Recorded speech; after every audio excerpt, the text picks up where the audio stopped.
சிவாய் நம. ஜெய் வராரி. ஜெய் ஜெய் வராரி.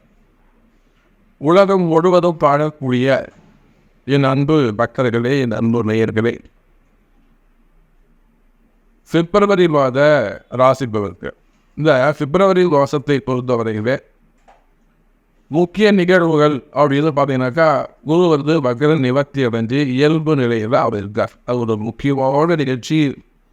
நவகிரகங்களில் சுபத்துவம் பெற்ற கிரகம், ரொம்ப முக்கியமான ஒரு கிரகம். அனுகிரகம் செய்யக்கூடிய, அல்லது ராத்திரி 12 மணிக்கு ஆனாலும் சரிதான், கஷ்டம் 3 மணிக்கு ஆனாலும் சரிதான், எந்த நேரத்திலும் எந்த காலத்திலும் திருவருளை மட்டுமே தரக்கூடிய அந்த குரு பகவான் நல்ல முறையில் இயல்பு நிலைக்கு திரும்பி இருக்கிறார். இது ஒரு ஃபஸ்ட்டு நல்ல விஷயம். அதே போல இந்த மாதத்தில் செவ்வாய் பகவான், காலப்பிரதத்துக்கு 1ஆம் அதிபதியாக விளங்கக்கூடிய செவ்வாய் பகவான் உச்சம் பெற்றிருக்கிறார். மகரத்தில் அமைந்து செவ்வாய் பகவான் உச்சம் பெற்றிருக்கிறார். இதுவும் ஒரு சிறப்பான விஷயம். பொதுவாகவே மேஷராசி, விருச்சிக ராசி அது ரொம்ப சிறப்பான விஷயம். அதே போல் யாருடைய ஜாதகத்தினெல்லாம் இந்த செவ்வாய் பகவான் உச்சமாக இருக்காரோ அவங்களுக்கெல்லாம் ரொம்ப யோகமான சமயமாக இது அமையும். ஒருத்தருடைய ஜாதகத்தில் செவ்வாய் ரொம்ப உச்சமாக இருக்காரு. அப்போ இது இந்த 45 வருடத்தை வரக்கூடிய ஒரு 1.5 மாதம் உங்களுக்கு ரொம்ப பொற்காலமாக அமையும். அதே போல் யாருடைய ஜாதகத்தெல்லாம் செவ்வாய் நீச்சமாக இருக்காங்களோ அவங்க எல்லாருக்குமே கூட ஒரு 50% நன்மைகள் நடைபெறும். ஸோ செவ்வாய் வந்து உச்சம் பெற்றிருக்கிறார். மற்ற எல்லா கிரகங்களும் வழக்கம் போல மீனத்தில் ராகு பகவான், கன்னியிலே கேது பகவான், கும்பத்தில் சனி பகவான் என்று மாதத்திலே சூரியன் சஞ்சாரம் செய்கிறார். ஃபஸ்ட்டு ஒரு 14 நாட்கள் மாசி மாதம் பிறந்த உடனே பிப்ரவரி 15ஆம் தேதியிலிருந்து அவர் கும்பத்துக்கு போயிடுவார். அப்போ இந்த கிரக அமைப்புகளை பார்ப்போமையானால் குரு சனி தொடர்பு, சனி பகவான் 3வது பார்வையாக குருவோடு தொடர்பை ஏற்படுத்தி கொள்ள, அதே போல செவ்வாய் பகவானும் குருவோடு சந்திக்கிறார். ஏன்னா மகரத்தில் செவ்வாய் இருந்தால் செவ்வாய்க்கு 4வது பார்வை குருவுடைய பார்வை கிடைக்கும். அப்போ இந்த கிரகங்களை அடிப்படையாக கொண்டு நாம் இந்த பிப்ரவரி மாதத்துக்கான பலன்களை காண்போம். அன்பார்ந்த மகர ராசி நேயர்களே, மகர ராசி நேயர்களே, இந்த மாதம் பிப்ரவரி மாதம் மகர ராசிக்கு ரொம்ப ரொம்ப முக்கியமான ஒரு மாதம். ரொம்ப நாள் கழிச்சு மகர ராசிக்கு ஒரு நல்லது நடக்க போகுது. காரணம் என்னன்னு கேட்டிங்கனாக்கா, உங்கள் ராசிக்கு மிகவும் சுபராக விளக்கக்கூடிய 4-11 கூடிய அந்த செவ்வாய் பகவான் லக்ன சுபத்மிய மகர ராசியாக இருந்தாலும் மகர லக்னமாக இருந்தாலும் இந்த கால நேரத்தை நீங்கள் கரெக்டாக கவனிக்கணும். உங்களுடைய நேரத்தை நீங்கள் சரியாக கணிக்க வேண்டும் அல்லது கவனிக்க வேண்டும். அது அலட்சியமாக இருக்கக்கூடாது. அப்போது மகர ராசி நேயர்களே, நீங்கள் மகர லக்னமாக இருந்தாலும் மகர ராசியாக இருந்தாலும், ஏன்னா இப்போ தான் உங்களுக்கு கொஞ்சம் கொஞ்சமாக நல்லது நடக்குது. இப்போ தான் உங்களுக்கு அடுத்தடுத்து பரவாயில்ல, நாமளும் ஜெயிக்கலாம், நாமளும் உயிர் வாழலாம் அப்படிங்கிற நம்பிக்கை உங்களுக்கு வருது. இதுக்கு முன்னாடி முடிச்சுக்கலாம் சாமி அப்படிங்கிற அளவுக்கு ரொம்ப ஹை பிச்சில் போன மகர ராசி என்பதெல்லாம் நம்மகிட்ட இருக்காங்க. எனக்கு தெரிஞ்சு ஒரு பெரிய குடும்பம் அந்த மாணவமானங்களுக்கு கட்டுப்பட்டு ஒரு சாமிங்க வேணாம் முடிச்சுட்டு, ஆனால் வந்து முடிச்சுக்க முடியல. தெய்வம் அவங்களை காப்பாற்றிருச்சு. அதுதான் விஷயம். தெய்வானு கூட குலதெய்வ ஆசீர்வாதம் இருந்தது. அந்த அளவுக்கு ரொம்ப கடுமையான காலங்களை எல்லாம் கடந்து வந்திருக்கக்கூடிய மகர ராசி என்பர்களே, இதோ உங்களுக்கான ஒரு நல்ல மாதம், நல்ல நேரம், கால நேரம் இந்த பிப்ரவரி மாதம். காற்றுள்ள போதே தூற்றிக்கொள் என்ற வார்த்தைக்கு இணங்க ஒரு நல்ல மாதமாக இந்த பிப்ரவரி மாதம் உங்களுக்கு அமையுது. இதில் நீங்கள் என்ன கவனிக்கணும்?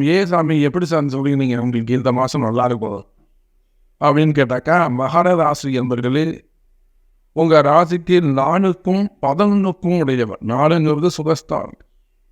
நீங்கள் வாழ்க்கையில் என்னெல்லாம் சுகபோகங்களை அனுபவிப்பீங்க அப்படின்னு சொல்லக்கூடிய அந்த 4ஆம் பாவ அதிபதியும் லாபஸ்தான அதிபதியாகவும் வரக்கூடிய 4-11 கூடிய அந்த செவ்வாய் மகர ராசியிலே உச்சம் பெறுகிறார். இந்த அடுத்த வரக்கூடிய 2 மாதம், பிப்ரவரி, மார்ச், இந்த 2 மாதமும் அந்த செவ்வாய் பகவான் என்ன பண்ணுறாங்க, உச்சம் பெறுகிறார். அப்போ மகர ராசி என்பவர்களே, இந்த 2 பாவங்கள் வேலை செஞ்சாலே உங்களுடைய 90% கஷ்டங்கள் விலகிடும். 4ஆம் பாவம் வீடு, வண்டி, வாகனம். ஒரு வீடு கட்டணும் ஆரம்பிச்சிருக்கீங்க, ஒரு பூமி பூஜை போட்டிருக்கிறீங்க, ஒரு லோன் அப்ளை பண்ணீங்க, லோன் கிடைக்கல சாமி, வீடு பாதிலே நிற்குது. கண்டிப்பாக அது ரீஸ்டார்ட் ஆகிடும். அதாவது ஒரு வீடு வாங்கணும்னா முயற்சி பண்ணுறீங்க, வாங்கவே முடியல, நிச்சயமாக நீங்கள் அதை ரீச் பண்ணுவீங்க. அல்லது வீடு வாங்கணும், வீடு பார்த்துட்டீங்க, பாதி அட்வான்ஸ் கொடுத்துட்டீங்க, மீதி கட்ட முடியல, அதையும் நீங்கள் ஜெயிப்பீங்க. அப்போ மகர ராசி என்பதிலே விற்காத இடம் ரொம்ப நாளாக இந்த இடத்துக்கு தான் சாமி ரோட கட்டணும்.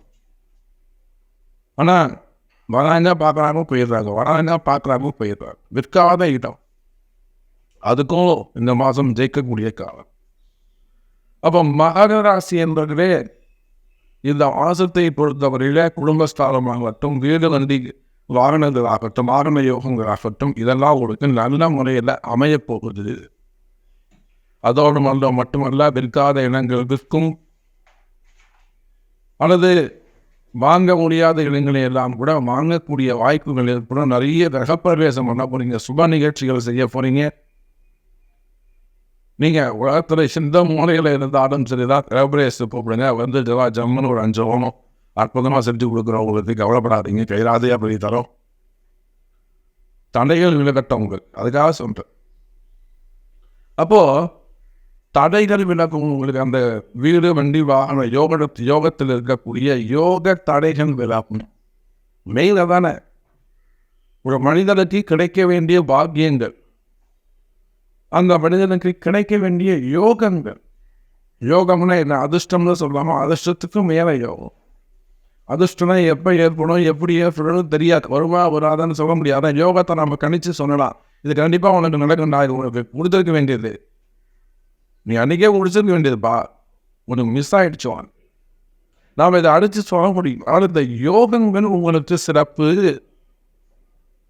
அந்த மாதிரி யோகமான காலம் இந்த மகர ராசிக்கு தற்சமயம் நடந்து கொண்டிருக்கிறது. காற்றுள்ள போதே தூற்றிக்கொள் என்ற வார்த்தைக்கு இணங்க மகர ராசி அன்பர்களே, நீங்கள் ஒவ்வொருவரும் இந்த வார்த்தையை நல்லா காதல வாங்கி கிரகிச்சு ரொம்ப கவனத்தோடு அலட்சியம் இல்லாமல் முழு அக்கறையோடு செயல்படுவீர்களேயானால், ரொம்ப அக்கறையோடு செயல்படுவீர்களேயானால் நிச்சயமாக மகர ராசி என்பவர்களே, அதுக்கு என்ன பண்ணணும் சாமி? ரொம்ப சிம்பிள். உங்கள் பிறப்பு ஜாதகத்தை பார்த்தா எல்லாமே தெரியும்.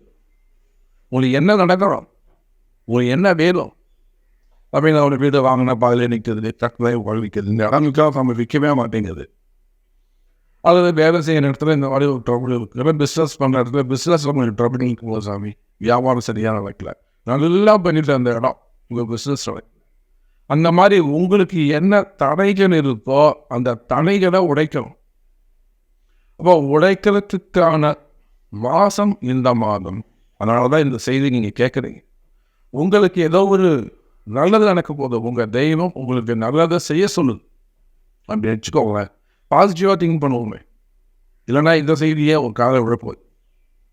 அப்போது நன்மை நடக்கக்கூடிய மாதமாகவும் தடைகள் விலகக்கூடிய மாதமாகவும் இந்த மாதம் அமைகிறது மகர ராசி அன்பர்.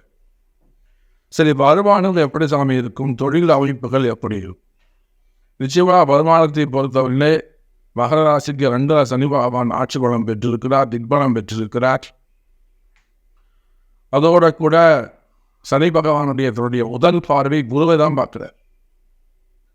அப்போ மகர ராசி அவர்களே நிச்சயமாக இந்த மாதம் பணவரவு தனவரவு அதிகரிக்கும், பணகாசுக்கு குறைவு இருக்காது, நல்ல பணவரவு நல்ல தனவரவு இருக்கும். நீங்கள் எதிர்பார்க்கின்ற இடங்களிலிருந்து உங்களுக்கு காசு பணங்கள் வந்து சேரும், வராத பணங்காசுகள் கூட வந்து சேரும், நல்ல இன்கம் இருக்கும், கவலை வேண்டாம் மகர ராசி என்பது.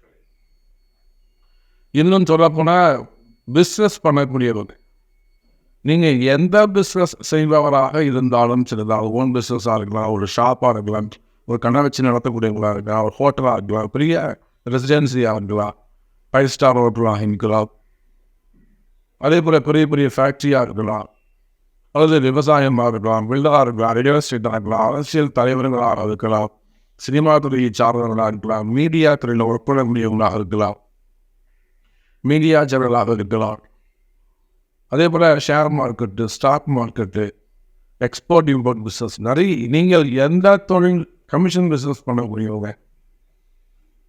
அப்போ நீங்கள் எந்த தொழில் செய்பவராக இருந்தாலும் சரிதான், தொழில் துறையை பொறுத்தவரையில், பிஸ்னஸை பொறுத்தவரையில் நிச்சயமாக மகர ராசி அன்பர்களே பிஸ்னஸ் சிறப்பானதாக இருக்கும்.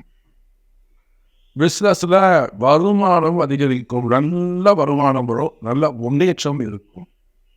அதே போல் மகர ராசி அன்பர்களே தொழில் துறையில் நல்ல முன்னேற்றம் ஏற்படும், பிஸ்னஸ் இன்க்ரீஸ் ஆகும். எனக்கு தெரிஞ்ச மகர ராசியில் ஒரு பெரிய கம்பெனி, ஒரு ஃபேக்ட்ரி, ஒரு 4000 பேருக்கு வேலை கொடுக்குறாரு, 2 பிரான்ச்சு, 4000 பேர் அதை வேலை செய்கிறாங்க, 2 ஷிஃப்ட்டு, காலைல 6 to 2, அப்புறம் 2 to 9, 2 ஷிஃப்ட்டு. அப்போ மகர ராசி என்பவர்களே கடந்த ஒரு 18 மாதமாக அந்த கம்பெனிக்கு ரொம்ப நார்மலான பெரிய பிஸ்னஸ் அப்படியே டவுன் ஆகிட்டு நார்மலாக போயிட்டு ப்ரொமைட்டாக வந்தாங்க. அப்போ அவங்களுடைய அந்த கம்பெனியை விசிட் பண்ணி அதற்குரிய பரிகாரங்கள், ஆணைய வழிபாடுகள்லாம் செஞ்சு, ஸோ இப்போ அந்த செஞ்சு முடிக்கிறோம். அந்த ஏப்ரல் மாதத்துலேருந்து அவங்களுக்கு ஆர்டர் வந்துருச்சு, இப்போ கன்ஃபார்ம் ஆகிடுச்சு அந்த ஆர்டர், புதிய பையன் வந்திருக்காரு. அப்போ அந்த கம்பெனிக்கு நல்ல ஆர்டர் கிடைக்க போகுது. அப்போ இதெல்லாம் எப்படி நடக்குது அப்படின்னு பார்த்தீங்கன்னாக்கா, கால நேரங்கள் தான் ரொம்ப முக்கியம், டைமிங் தான் ரொம்ப முக்கியம். அப்போ மகர ராசி என்பவர்களே உங்களுக்கு தொழிலில் இருக்கக்கூடிய தடைகள் விலகவும், நல்ல வருமானங்கள் சேரும், நல்ல பையர்ஸ் உங்களுக்கு உருவாகும், கவலை வேண்டாம். செல்லர்ஸும் உங்களுக்கு கிடைப்பாங்க. ட்ரேடிங்காக பண்ணுறீங்களா, அதுவும் உங்களுக்கு சிறப்பாக இருக்கும். மெயினாக கடன் சுமைகள் இதெல்லாம் தாண்டி நீங்கள் சொல்கிறீங்க, சாமி நல்லது நடக்கும், நல்லது நடக்கும் உண்டு, ஆனால் இந்த கடன் பிரச்சனை நடத்தாகவே முடியல சாமி அப்படின்னு சொல்கிறீங்களா? அப்போ அந்த கடன் பிரச்சனைகள் இருக்குமே ஆனால் அந்த கடன் பிரச்சனைகளும் குறையும். அதுக்கு நீங்கள் என்ன செஞ்சீங்க? அந்த கடன் பிரச்சனைகள் குறைவதற்கு நீங்கள் என்ன முயற்சி எடுத்தீங்க அதையும் அங்கே நம்ம பார்க்கணும். அதே போல் புதுசாக தொழில் தொடங்கலாமா மகராசி இந்த ஒரு விஷயத்த நீங்கள் மிஸ் பண்ணிடுறீங்களா? புதுசாக தொழில் தொடங்குவதாக இருந்தால் கட்டாயம் உங்களுடைய பிறப்பிதாரத்தை குறித்து சமையை எப்போ ஸ்டார்ட் பண்ணலாம், எந்த சமயத்தில் நம்ம பிஸ்னஸ் ஸ்டார்ட் பண்ணலாம். நிறைய அன்பர்கள் அந்த மகர ராசியில் தப்பு பண்ணுறீங்க, தயவு செஞ்சு அதை மிஸ்டேக் பண்ணாதீங்க. ஏன்னா நீங்கள் உங்களுடைய இன்வெஸ்ட்மெண்ட் இது நாள் வரையில் நீங்கள் என்ன சம்பாதிச்சிருக்கீங்களோ அதெல்லாம் கொண்டு போய் போட்டு தான் பிஸ்னஸை ஸ்டார்ட் பண்ணுறீங்க. ஸோ ஒரு முறை அந்த பிஸ்னஸை ஸ்டார்ட் பண்ணுறதுக்கு முன்னாடி, முதலீடு செய்வதற்கு முன்பாக ஒரு வார்த்தை கேட்டு உங்கள் ஜாதகத்தை பார்த்து யார் மேலே ஸ்டார்ட் பண்ணலாம், எப்படி ஸ்டார்ட் பண்ணலாம், அதை எவ்வளோ இன்வெஸ்ட் பண்ணலாம், அதெல்லாம் கேட்டு செய்வீர்களே, அதாவது உங்கள் பணம் வீண் போகாது, உங்கள் பணம் காப்பாற்றப்படும். இப்போ ஒரு குருவுடைய அட்வைஸ் உங்களுக்கு தேவை. நீங்கள் எவ்வளோ பெரிய புத்திசாலியாக இருந்தாலும் சரிதான், நம்ம மிகப்பெரிய சக்கரவர்த்தியும் நம்ம பார்க்குறோம். அப்போது பணம் காசு வேஸ்ட்டாக போகக்கூடாது, வீணடிக்கக்கூடாது, வீண் விரயம் ஏற்படக்கூடாது, அதை தடுக்கும். அப்போ மகர ராசி அன்பர்களே நல்ல அற்புதமான மாதமாக இந்த மாதம் உங்களுக்கு அமைகிறது. வருமானம் சிறப்பாக இருக்கும், தொழில் நல்லபடியாக இருக்கும், பிஸ்னஸ் நல்லா இருக்கும், ஜாப் நல்லா இருக்கும். ஸோ உங்களுடைய நிறைய விஷயங்கள் நம்ம சொல்லிக்கிட்டே போகலாம், பேசிக்கிட்டே போகலாம். உங்களுக்கு எது நடக்கணும், உங்களுக்கு என்ன தேவை அப்படிங்கிறத உங்கள் பிறப்பு ஜாதகத்தை கொண்டு வாருங்கள். ஜெயிப்பதை நீங்களாக இருக்கலாம் என்பதை தெரிவித்துக்கொண்டு மீண்டும் வேறு அற்புதமான பதிவில் சந்திக்கிறேன். ஜெய் வாராகி, ஜெய் ஜெய்வா.